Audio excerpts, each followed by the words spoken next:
Hi everyone, Paul Haywood here. Welcome to the channel. This is where I post up saxophone lesson videos to help you be the best saxophone player you can be. In this video I'm going to show you a little something that doesn't really get mentioned much and can make a huge difference to your tone and really make your life easier on the sax. Now there's already some great videos here on YouTube about reed placement by guys like Jay from Better Sax and Scott Paddock, and this video isn't to contradict anything they're saying, it's just to share some info that I've picked up over the years that I'd like to share with you. We're going to cover how to get your reed into the correct position, then I'm going to show you how to do that quickly and easily every time, then we'll talk about fine-tuning that position so you can get the tone that you want.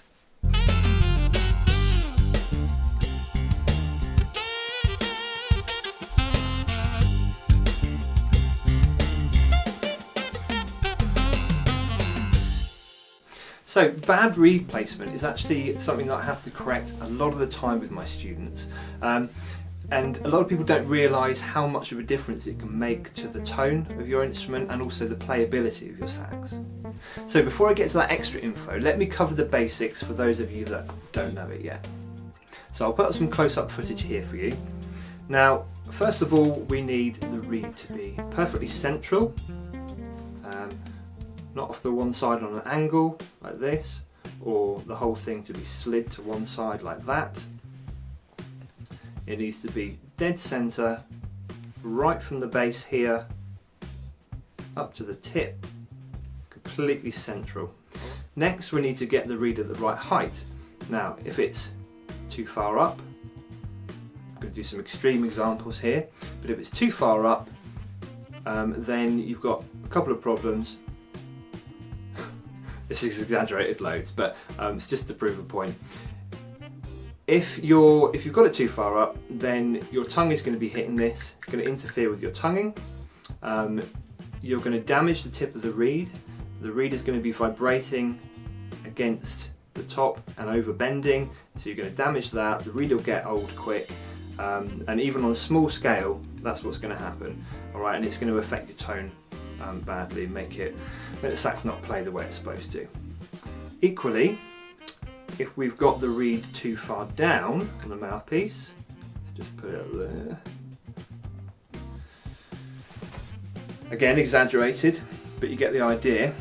What this shows us is that it doesn't matter where the reed vibrates, you've got a big gap there, and you're going to waste breath. You're going to find that your breath doesn't go as far because lots is escaping through. So you're going to be using more puff to get the same amount of sound, and again, it just doesn't work properly because the tip of the reed has to be touching the tip of the mouthpiece when it vibrates, or in line with it when it vibrates. Okay. Now everything I say relates to both hard rubber, plastic, ebonite mouthpieces as well as metal mouthpieces. Doesn't matter what ligature you've got, what mouthpiece, this is going to apply to all of them. Tenor, alto, soprano, baritone, it's all the same. So getting the reed perfectly central on the mouthpiece is obviously fairly straightforward and pretty simple, but getting the tip of the reed in line with the tip of the mouthpiece is a slightly more subjective thing. This is where I differ slightly from some of the other videos on YouTube. Now, if you use this visually, then obviously, depending on what angle the mouthpiece is at, you can see a little bit more of the tip, the mouthpiece, or not at all, if the mouthpiece is higher up or lower down in your field of view. All these things are going to alter the amount of the tip you see.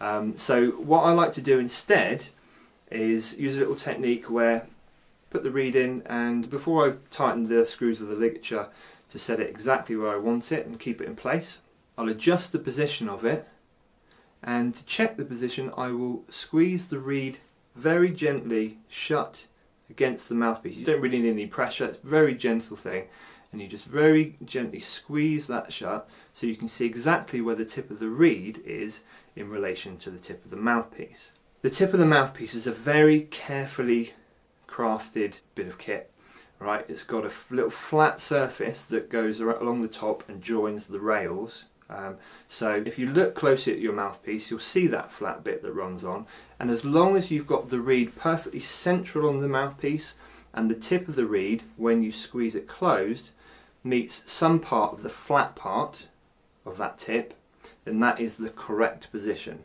Okay, now I have mine so when it's closed it's at the very end part of that flat part. That's what works for me, but this is where we have a little bit of room for adjustment. And don't forget, when you've got your reed in position, make sure that your ligature is tight and nice and tight on the reed, because what you don't want to be happening is when you put the mouthpiece on the saxophone or take it off, or you're tuning and sometimes you might need to twist it, you can very easily move that reed from side to side if you haven't done the ligature up enough. So make sure that's nice and tight, and then when you're tuning the sax it shouldn't move and get out of position for you. So if you look very closely at your mouthpiece and you find that small flat part which the reed will rest against if you gently squeeze it closed against it. It'll be different on different mouthpieces. Sometimes it's just it can be from 0.5 millimetre to 1 millimetre to 2 millimetres deep, that little flat surface. And as long as the reed is touching that, that's the correct position.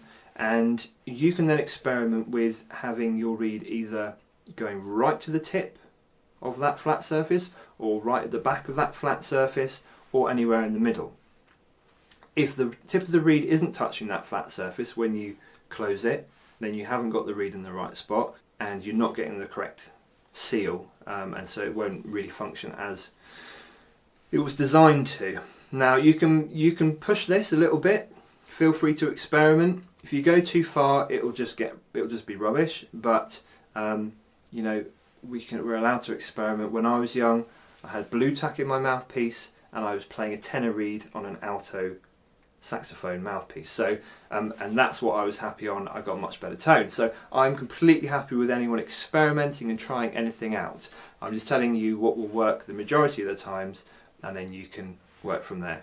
Alright, so start with the reed touching that flat part of the tip of the mouthpiece, and experiment whether you like it at the top end of that section or at the bottom end of that section, and see how that affects your tone. You might find that if you've got it anywhere on that, it's just how you like it, it doesn't change much. Some people will find that it does actually change their tone and the playability of a reed, just that tiny millimetre adjustment.